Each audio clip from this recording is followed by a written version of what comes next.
Մի քիչ էլ համբերությունը չարաշենք։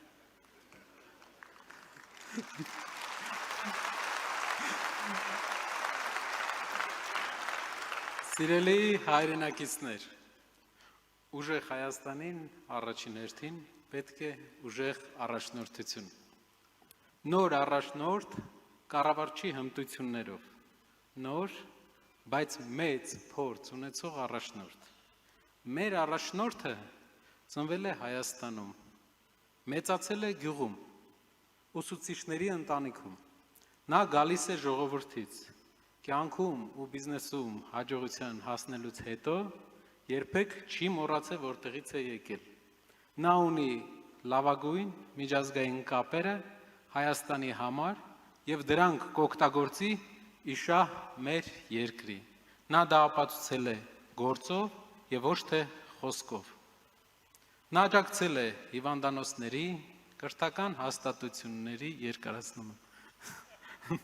մանկապարտեզների կառուցման, մշակույթի զարգացման,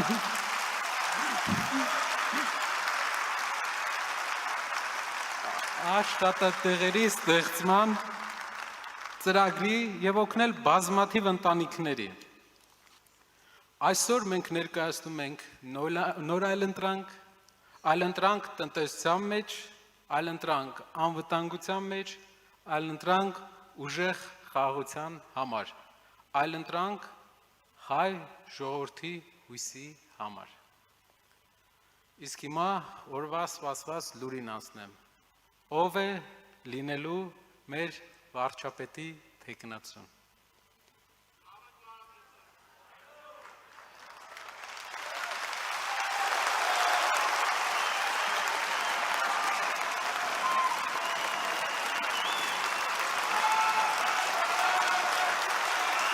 Մեր կուսակցության վարչապետի թեկնածուն պարոն Կարապետյան, Սամվել Կարապետյան։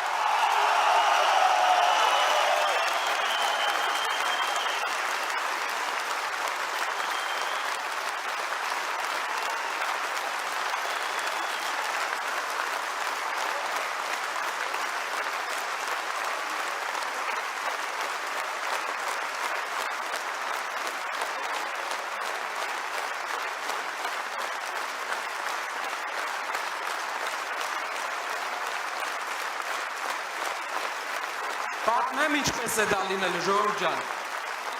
պատմեմ, ուրեմն մեր սահմանադրությունը ունի 148 հոդված, ինչ է ասում 148 հոդվածը, նա սահմանում է, թե ով պետք է լինի մեր երկրի վարչապետը, իսկ ինչպես է փոփոխվում, որոշվում 148 հոդվածը, փոփոխվում է ազգային ժողովով, ազգային ժողովի քվեարկությամբ եւ ոչ թե սահմանադրական բարեփոխումներով։ Իսկ ինչ ընտրություն է լինելու հունիսի 7-ին։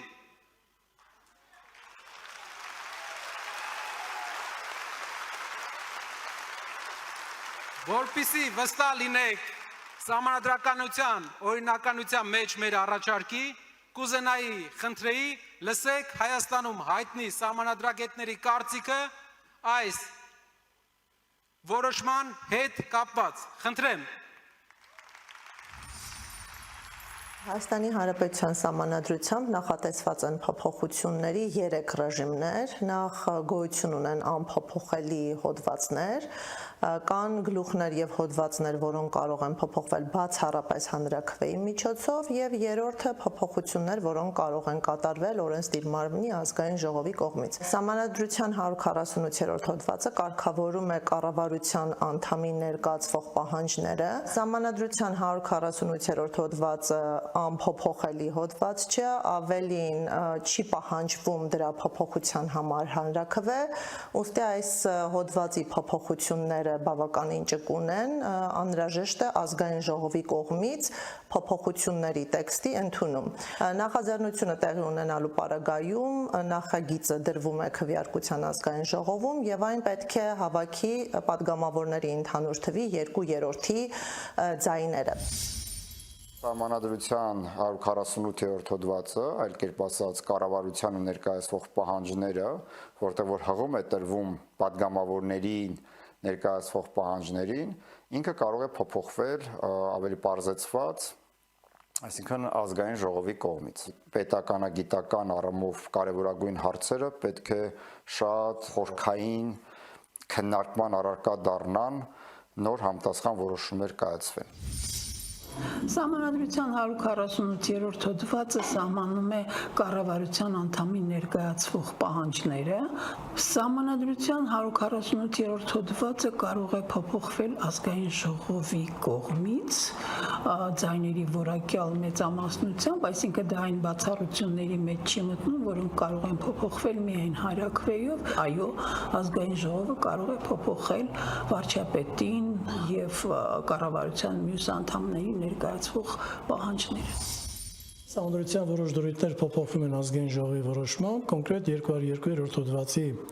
առաջին մասում նշված են այն հոդվածները, այն գլուխները նաև,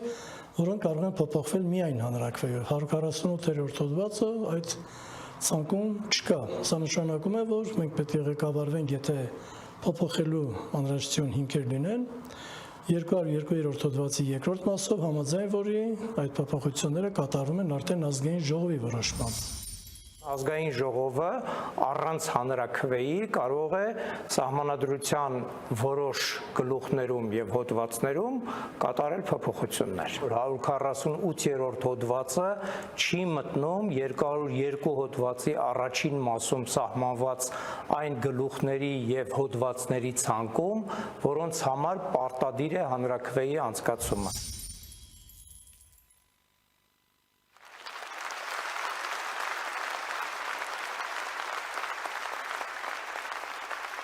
Մեր երկրի հայտնի սահմանադրագետներն են ասում, իրենցից շատերը մասնակցել են սահմանադրության ստեղծմանը։ Եվ մեր ծրագիրը հետևյալն է. ընտրություններից 20 օր անց ազգային ժողովի առաջին նիստին անմիջապես հանդես կգանք համապատասխան օրենսդրական փոփոխության որոշմամբ։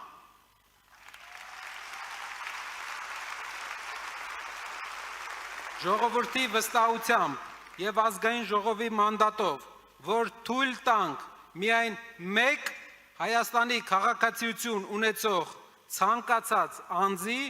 դառնալ Հայաստանի վարչապետ։ Այդ ժամանակ Սամվել Կարապետյանը կլինի միայն Հայաստանի Հանրապետության քաղաքացի։